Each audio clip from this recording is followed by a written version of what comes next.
Ruth. Come on, yay! So, for those of you who don't know the rules, I'm back to my trusty timer. But instead of 20 seconds... Yes. If my... this is the guillotine. When this goes off, yeah? I'll give you a bit of warning. So... take it away. Hi, guys.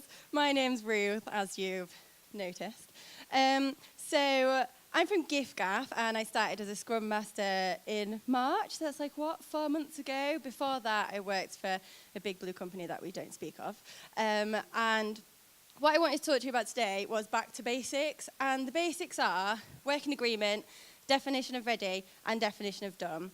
How many people in here have a working agreement or a social contract? Put your hands up. Okay, so about 30%. How many people in here have a definition of ready?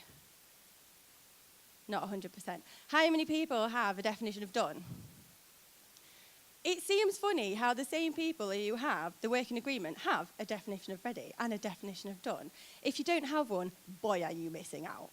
So I started March the 3rd and was put onto one of my first teams, and they were going really, really well, and they were just missing a little something, and I couldn't quite work it out. And then we got into a room, and I realised after about 2 or 3 sprints, because I was observing it first, why are you not, you've had a story that's in here for 3 sprints, what is going on? What is your definition of ready? And they were like, oh, well, we don't have one. And I was like, so why do you keep going back for requirements? Oh, well, the tickets, we just needed more information. And I was like, well, you need more stuff. So we got into a room, and we sat down. And we worked out that actually we weren't getting the information that we needed from the product owner, and the product owner wasn't getting the information they needed from a third party. So we were bringing stuff in, and it wasn't even ready to work on because we're still working for more stuff. And the importance is there. You need to know what you need to have as ready, because otherwise you're just going to end up bringing stuff into sprint or bringing it onto your board, and you're not going to be able to finish what you're doing. And the same with the definition of done. We had a ticket, and we went back and looked at these acceptance criteria, and the QA had put meets all acceptance criteria, and then he looked at it and he was like, oh, I didn't even read it. He was like, oh yeah, so they'd actually worked on a ticket and not actually done anything that it asked for. And it just, because they didn't have a definition of done, and it just really pulls home the importance of having that definition of done. And of course, a working agreement. Hands up in here if you've got someone in your team who sometimes does your absolute head in, and you can't even tell them why. Shut up, Chris. A working agreement means that you can get everybody in a room and you can decide what you are going to abide by and what you can hold yourself accountable for. So if you want your stand-up at a certain time and people aren't turning up, you can hold them accountable to it, because you can have it up on the wall and said, we all agreed to this. If you say you're all going to be in the office Monday to Thursday and someone works from home on a Wednesday when you've got a team dinner, not okay. You're meant to be in eating Nando's with the rest of us, so please turn up. And that is basically it. Sorry for the ramble. Thank you very much.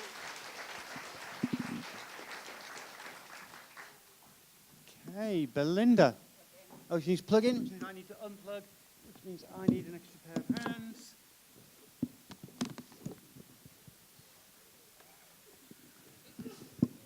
Oh. You can take that off.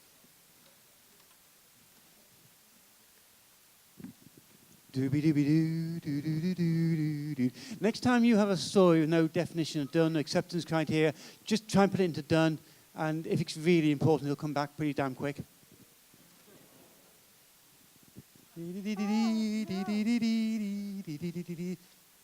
know any good jokes? Oh, no, it's not going to work. Oh! Oh, that'll do. Okay.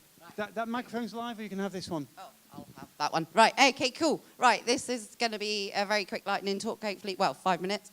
Hopefully, Alan won't scream at me. This is just a bit of fun. It's a document I found, and I just wanted to make a little lightning talk out of it, because I really like it. So we're going to play a game, I Have Never. Anybody heard of that? So what I'm going to do is I'm going to throw some slides up, And if it's I have never done this, then I want you to stand up. Should we go for stand up? Yeah, why not? So I'm going to go through, there's 6 or 7 of them, yeah? Okay, so we'll start with the first one. So I have never delayed the delivery of orders, even though parts of an order may be ready. I've not delivered it until it's completely ready. Oh, you're all sitting down. So you've all done that. Demanded written orders. I have never demanded written orders or engaged in long correspondence about orders. Oh.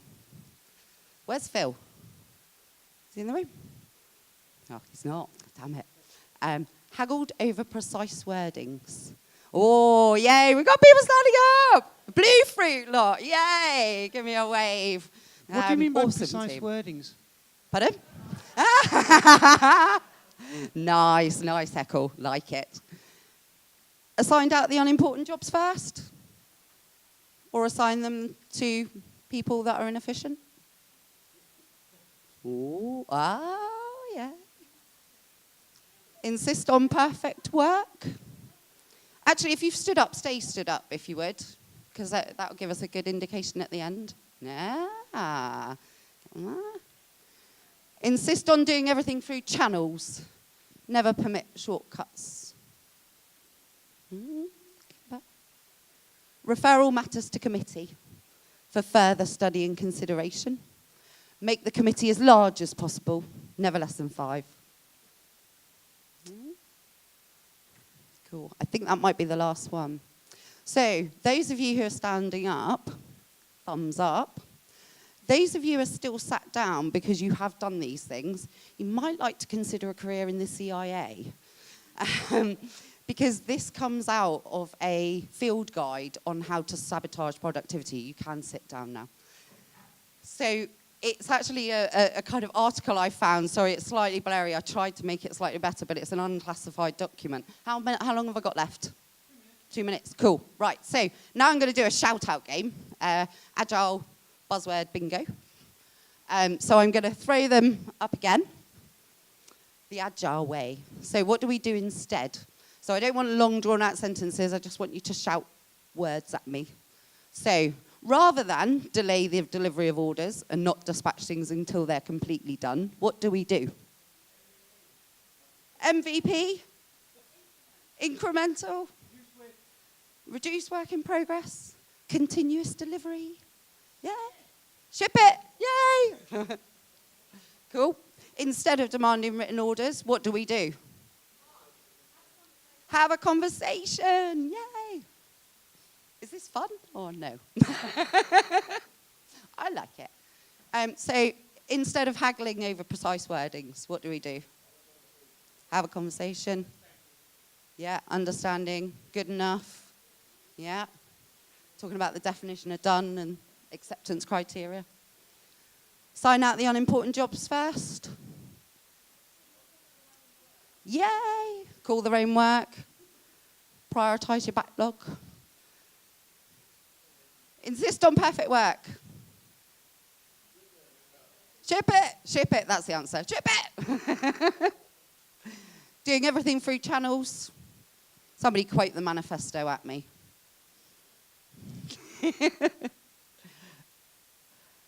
Referral matters to committee. Self-organising teams, self-managing teams, yeah. Ask for forgiveness. And that's it. That's my lightning talk. Yay. I'm Belinda, by the way.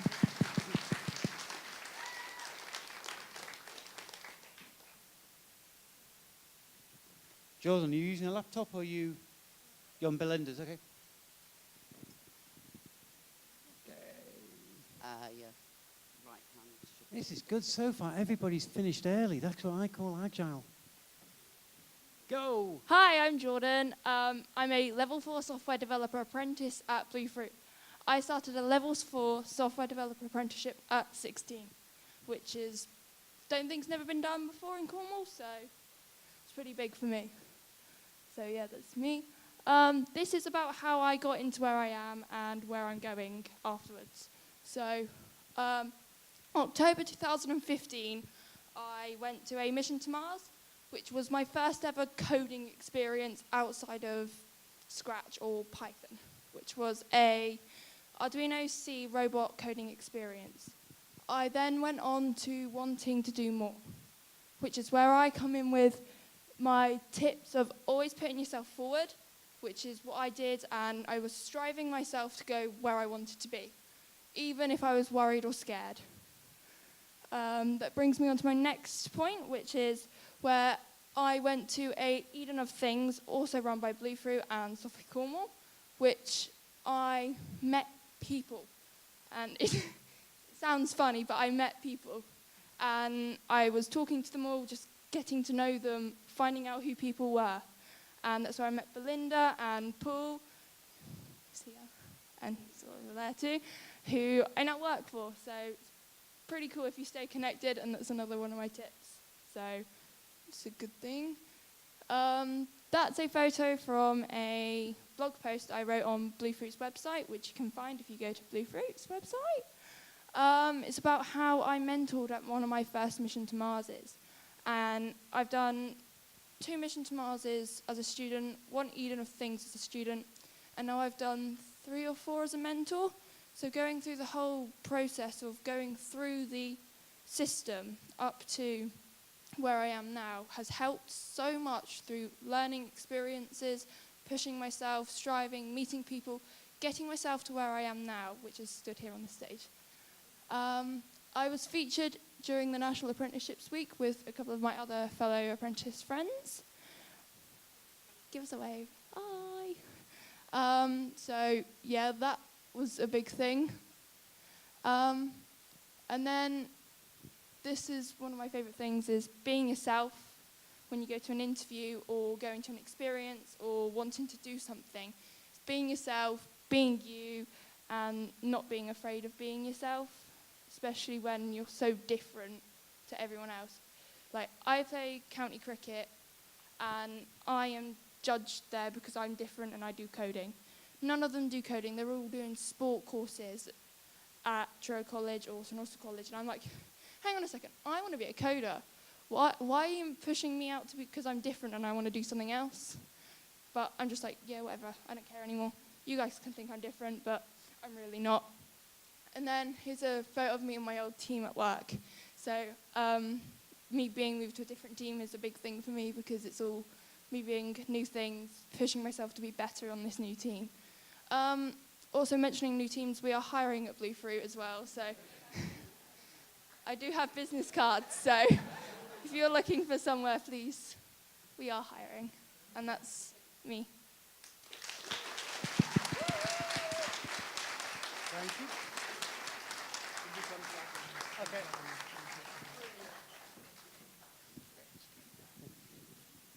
Bill.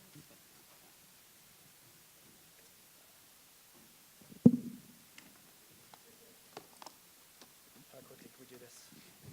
Yeah, it would be great if we had some of this wireless stuff and people could connect wirelessly, except every time I get in one of those situations, it's a bigger pain than sticking a cable in. Somebody should tell Apple cables are actually a damn sight easier than a lot of the wireless technology they have. How are we doing? Okay, I'll keep the engine running. No one thought of any good jokes yet. Apparently some people are already on the beach. The coaches haven't started leaving. You're missing out. Why you no work? Feature an epic story. Or as I say, every story is an epic until proven innocent. If you can break it down, break it down. Is this even plugged in? Let's try the other side. Okay, we're going for the other side of the laptop. Dongles are great. That's the thing about Macs, they just work. That looks good. That looks good. No, the screen's completely blank now. Oh! Hey! Now I can extend. I think this mic is live. Oh, you look. If you want, you can play keyboards and sing. Oh dear, we lost it.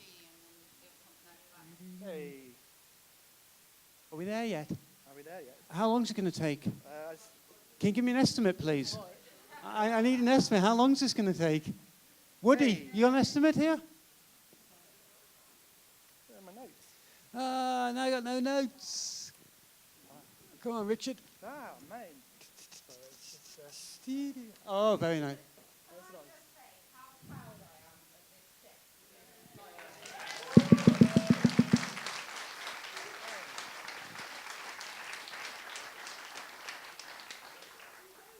Oh, there we go.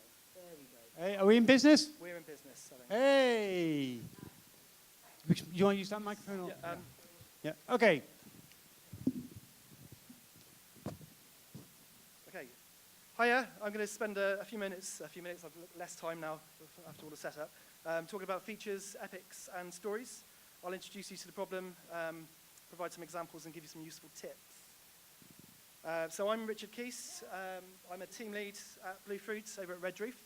That's only a few miles from here. So some of my... Are you hiring? I hear. Yeah. Some of my colleagues here, we've got, you know Jordan, there's Brian next there.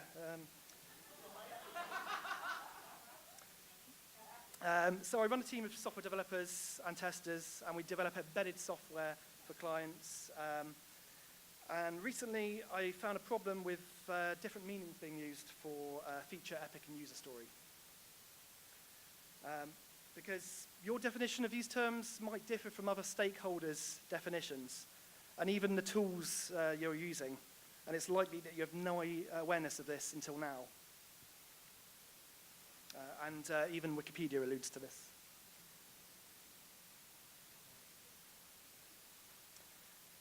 So I asked Google and a few people on Twitter, a couple of them are here today, for their definitions of these terms. And I had some interesting responses. And having looked at all the responses and everything I'd found out, I noticed there were about a few definitions, but three sort of similar definitions, but are subtly different.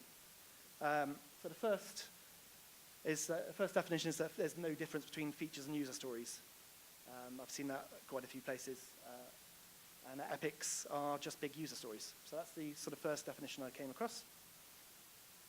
The second definition is basically that saying that there's a clear hierarchy between these terms. The epics are big, the features are sort of medium-sized, and user stories are small in size. And the third is basically saying that epics and user stories sort of produce features in an iterative and incremental way. So they can be, basically features are built up through epics and user stories. So at Bluefruit, we practice BDD. At the start of each sprint, we have a Free Amigos meeting. And that produces the rules, the acceptance criteria, and examples and scenarios. We then have epics and user stories to plan and deliver vertical slices of those features. And then the features will continue to evolve until they're complete. So we're currently moving over from Lean Kit to Target Process, which we use to plan and track our sprint work. With Target Process, there is a clear hierarchy from epics to features to stories, which doesn't really match the way we work. And it took me far too long to realize that this could be a problem. I had envisaged using the API to integrate with our BDD process, and I got really excited about all the different possibilities of that I could use it for. But how we define features just doesn't fit with this tool. I looked for more examples of differing terminology in other tools available, and when I started looking, I found hierarchy and definitions are not the only problem. I found that Jira introduced terms like themes and initiatives with no mentions of features at all. And elsewhere, I've seen the words epic and theme used interchangeably. Some tools like GitLab have recognized this problem and provide a map to translate these terms into its own versions, which is a good step towards tackling the issue. So here are some simple things that your team could start to help with this problem. One, just be aware that some stakeholders could hold different definitions and that there are different definitions for these terms in general. Number 2, define these terms with your team and project. It could be different on a project by project basis. Write them down and share them with all stakeholders and get buy-in. And number 3, check how your tools define these terms so that you're not using the wrong tool, or if you are, you can mitigate these different problems. Thank you for listening. And by the way, we're hiring.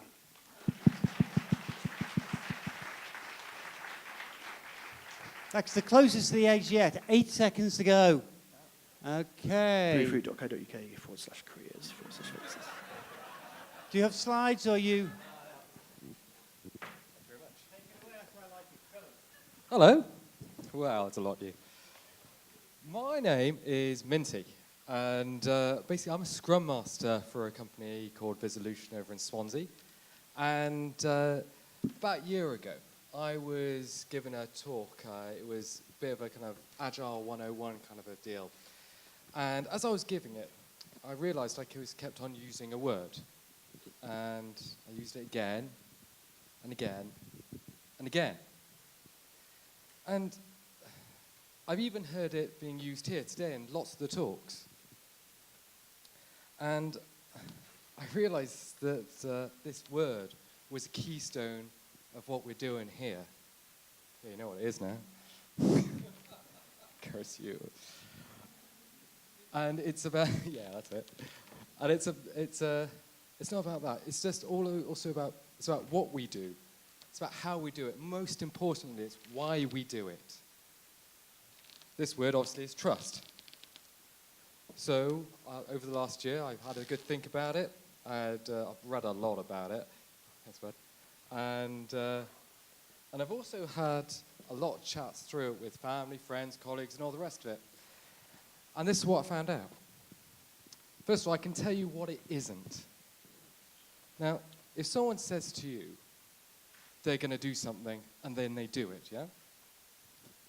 That doesn't necessarily make them trustworthy. That makes them reliable, but not necessarily trustworthy.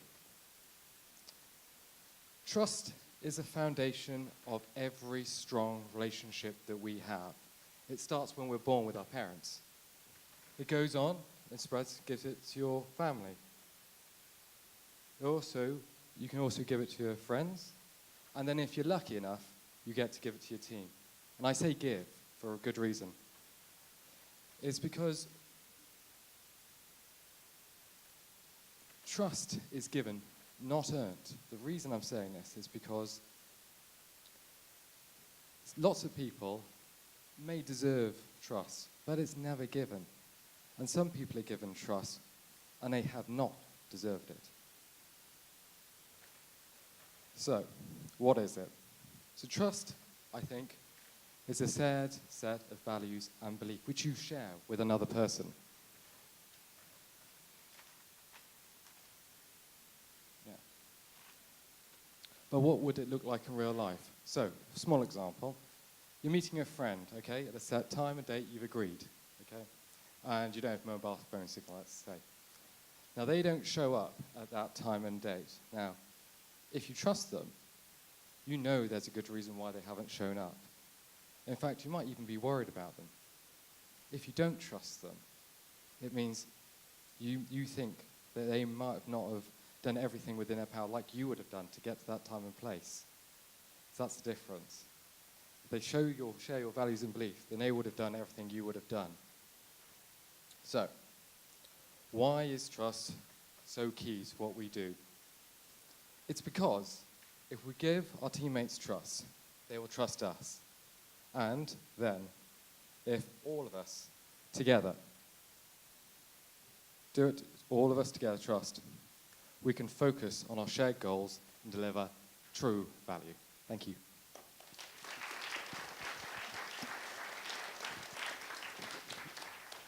Thank you. All right. While Steve comes up on stage, I'm going to give you a top tip. Write your name on your water bottle. There's a lot of people here who have water bottles exactly like yours. You may not have realised this yet. Fortunately, I did write Alan on this one, and Belinda wrote Belinda on hers, so I narrowly avoided drinking from Belinda's water bottle, which you do not want to do. So my top tip for the day is write your name on your water bottle. Ready, Steve? Well, we'll find out in a moment. Max just work. Do you want to We'll use see. that mic or this mic? That one, please. Thanks. Okay, let's see what happens here. There we go. It works. This is going to be a somewhat odd talk. I want to make clear from the title, it's not just for those who use the gents. It's also for those who have ever shaken hands with anyone who's used the gents. Now, design in the gents is failing, and that's going to be a big issue, and I'm going to explain why in a moment. And you know design of the gents is failing because, in fact, you know design of anything is failing when people have to start putting notices up. There's basic ones. Yeah.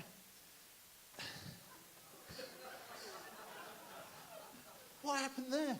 There's a story behind that, I'm sure. And this was one I actually saw. I think it's in an airport in Riga in Latvia as you come out the door.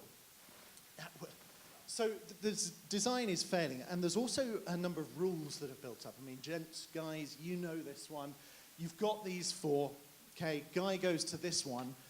Can everybody point to the, if you're in next, which one? Yeah, you've got to go the furthest away. Okay, so there's some clear rules of use that are building up here. But why is it an issue? And this is why it's an issue. This is the H5n1 virus. Years ago, I was part of a government-wide project to try and manage the response to avian influenza and what would happen. And this is serious stuff. If you've ever seen this film, it's incredibly realistic for what the government's predictions for what are going to happen is. This is the result, because if you think back to the influenza after the First World War, that killed hundreds of thousands of people. It was kind of mixed in with the war dead, but it killed hundreds of thousands of people. And the fear that spreads, that stops people going to work, stops people living their lives, it will result in absolute chaos in the UK, and they're trying to plan for that. And why did that make me think of the gents? Well, because of this. There is a real problem. One of the main problems why influenza spreads and why all these diseases, pandemics can arise, is people just don't wash their hands enough. And this is particularly true of you blokes. The research shows it's roughly about half that wash their hands. Do you know that? Yeah. I'm pleased to report, everybody, that having taken an informal survey as I was washing my hands earlier, it's pretty good at this conference, okay? But I've been at techie conferences where it's just don't go there. You don't want to know. Now, these are the user needs that we've got to design for. Guys want to go in, they need to point Percy at the porcelain, or whatever other English euphemism we're going to use to get around this. They want minimal proximity or interaction with others, preferably none whatsoever. Okay, don't be that guy that comes in starting a conversation. Then we just want to get back to the rest of your life. Now, there are then two others that people just don't think about, but they are there as user needs. They don't want to catch diseases from other people, and they want other people to stay healthy as well. So we need to think about how we're going to design the gents so that there is going to be better hand washing just for our own survival as a nation. So we need people to be doing this. What gets in the way? Well, first, you've just got to wash your hands with water. You get to the sink, you see a sign like that. So many places you see this sign saying, danger, very hot water. Well, that puts you off for a start. Scald risk. And then you're washing your hands, and you've got a tap like this, you turn it on, then you've got to turn it off by touching the very same surface you just touched a moment before. And viruses can last a couple of minutes on a metallic surface like that, let alone the fact that the previous guy touched it as well. Then the design of taps. I spent a while with this one. I was hitting the top, I was turning it, I was trying to push it back, all sorts of things. Turns out underneath there's a little sensor and you just wave your hands under. And so it's just, a lot of faffing around and fiddle. Then you come to drying them. Okay? You remember the rule of proximity to other guys, right? Okay? So there's a guy with his todger out at this one, and you're expected to come and dry your hands at this thing. Now, the problem there is wet hands transfer viruses much more easily than dry hands do. And in fact, much more easily than if you don't wash your hands at all. So if you just quickly run your hand under the tap, which most guys do, and you don't dry them, then you end up with a problem because you're transferring those bacteria and viruses around. Because this is the next problem. You leave the gents, you've got to touch the same handle that the guys who haven't washed their hands have to touch. And you've defeated the whole object of this, because all the handles to get out of gents are pull handles. So there are the design problems that we need to address if we're going to solve this problem, if we're going to design gents well, because designing minor things well saves lives. Thank you very much.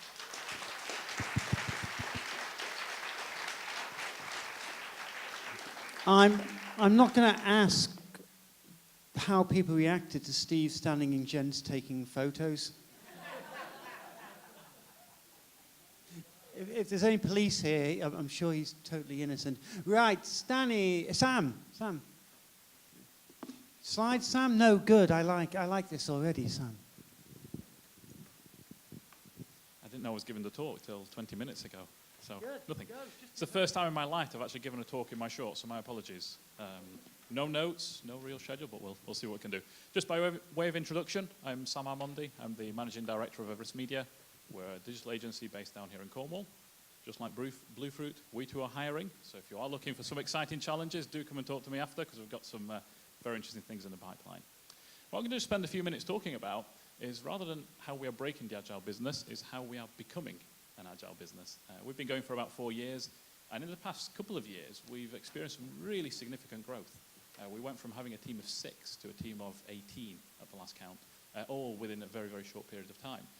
And these things take time. These things are challenges. So how have we addressed those, and how have Agile processes helped us? Well, I think if you ask any of our team members who are here today, one of my favorite sayings, which kind of chimes with what we were saying earlier, is basically ship it, get it done. And I think that that attitude has permeated us, not just on the software side, but actually through the business. We've really focused on how can we get things done. To the point where if you look in our office, there are boards for just about everything. There are boards for tasks, but then there are also boards for strategic stuff. There are boards for leads, there are boards for commercial things. And really, whatever we're working on, we're trying to minimize the amount of time that things spend between the backlog and the done column, because that's what hurts us really. And it's kind of become an organizational culture now. We're trying to move cards along as fast as we can. I think it was last week we had the beginnings of our first ever card competition between different teams.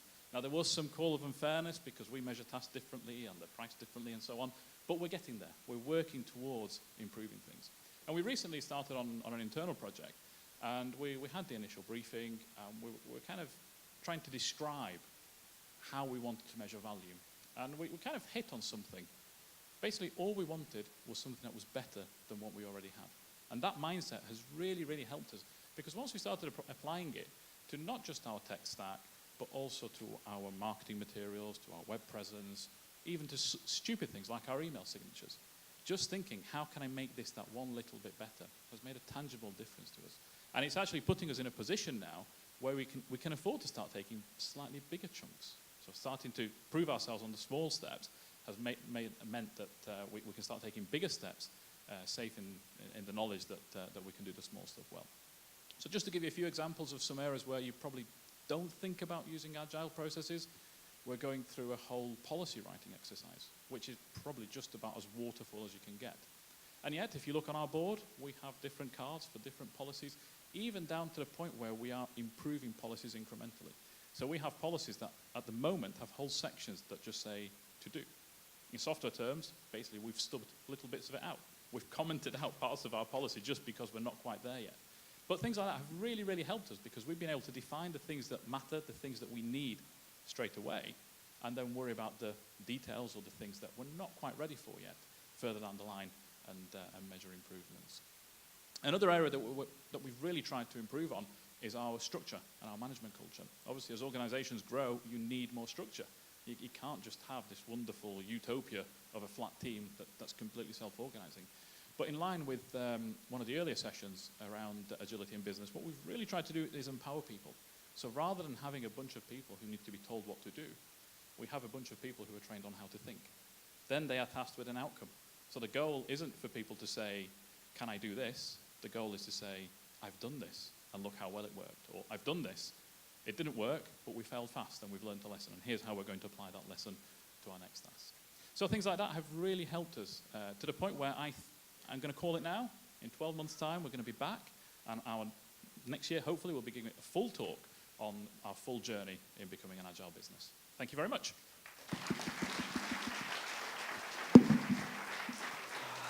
Last but not least, Stani.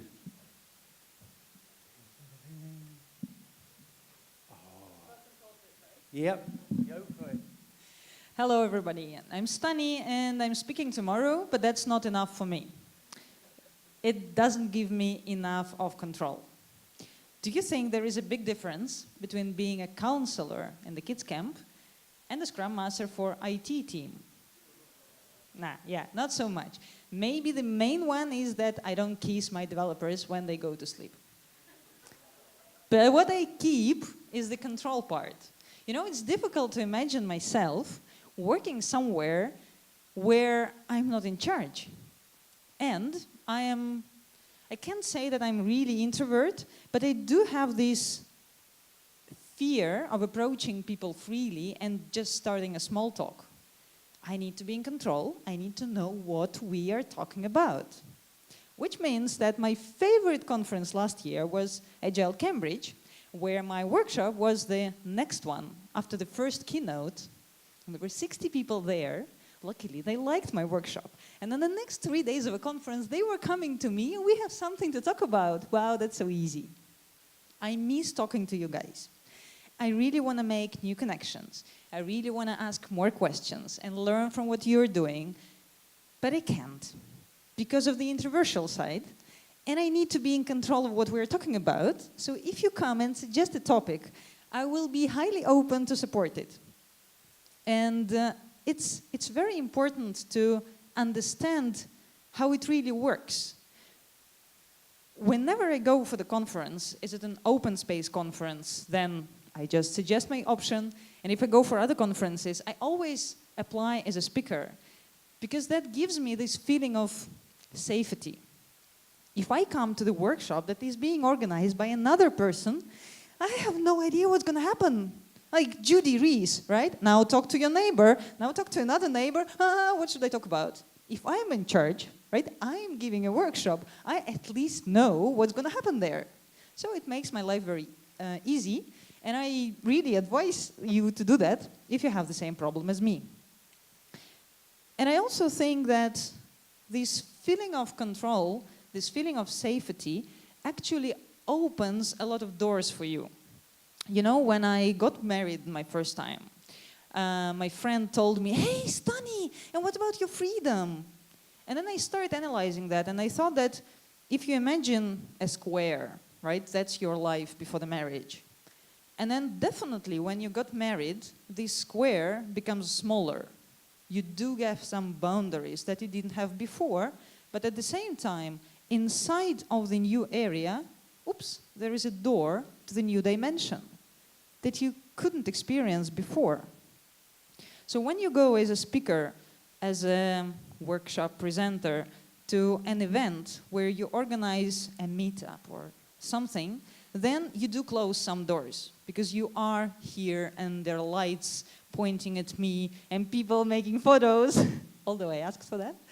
And it kind of makes you feeling more limited, but at the same time, you need to be very aware that you have new doors open for you.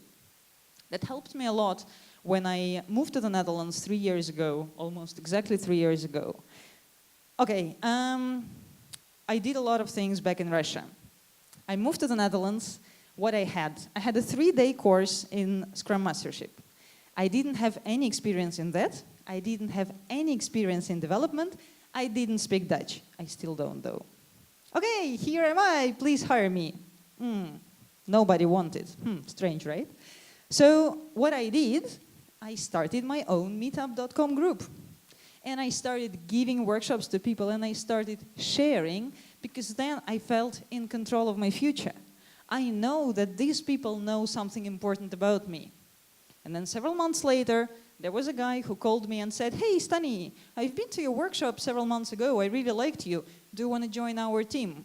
And that's the best company ever. I really loved working there. I'm really lucky to be able to have my first job, such a great thing. And that's because I am a control freak, and I want to share. I want to give. I want to be an initiator of this process, because together with the limitations, it opens a lot of doors for me. Please join me in this journey. Thank you very much.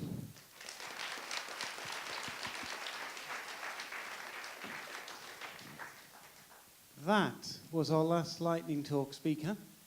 I want to thank all 8 speakers, and I also want to demonstrate something, a lesson you've all just learned. None of the speakers gave an estimate. All 8 finished within their time. We have finished almost exactly when this session is due to finish at 6 o'clock. Humans are very good at working to deadlines. Humans are awful at estimating time. But we also learned that work expands to fill the available time. So for the next 60 seconds, until we get to 6 o'clock, I'm going to ad-lib. Buses are leaving at 6:15. Go and get them. Thank you.